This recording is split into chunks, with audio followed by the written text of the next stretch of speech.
नीति वचन अध्याय 2।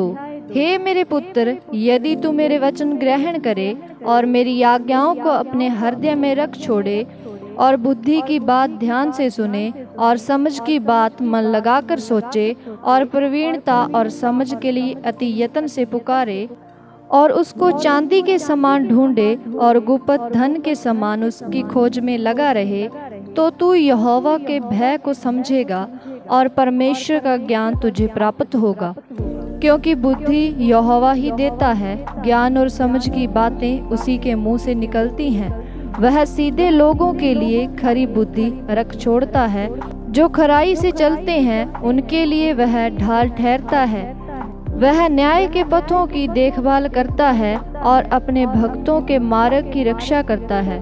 तब तू धर्म और न्याय और निष्पक्षता को अर्थात सब भली भली चाल को समझ सकेगा, क्योंकि बुद्धि तो तेरे हृदय में प्रवेश करेगी और ज्ञान तुझे सुख देने वाला लगेगा। विवेक तुझे सुरक्षित रखेगा और समझ तेरी रक्षक होगी, ताकि तुझे बुराई के मार्ग से और उल्टफेर की बातों के कहने वालों से बचाए, जो खराई के मार्ग को छोड़ देते हैं ताकि अंधेरे मार्ग में चलें, जो बुराई करने से आनंदित होते हैं और दुष्ट जन की उल्टफेर की बातों में मगन रहते हैं, जिनकी चाल चलन टेढ़ी मेढ़ी और जिनके मार्ग बिगड़े हुए हैं।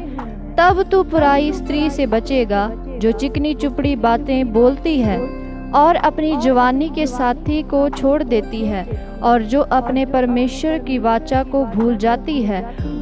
उसका घर मृत्यु की ढलान पर है और उसकी डगरें मरे हुओं के बीच पहुंचाती हैं। जो उसके पास जाते हैं उनमें से कोई भी लौट कर नहीं आता, और न वे जीवन का मार्ग पाते हैं। तू भले मनुष्यों के मार्ग में चल और धर्मियों के पथ को पकड़े रह, क्योंकि धर्मी लोग देश में बसे रहेंगे और खरे लोग ही उसमें बने रहेंगे। दुष्ट लोग देश में से नष्ट होंगे और विश्वासघाती उसमें से उखड़ जाएंगे।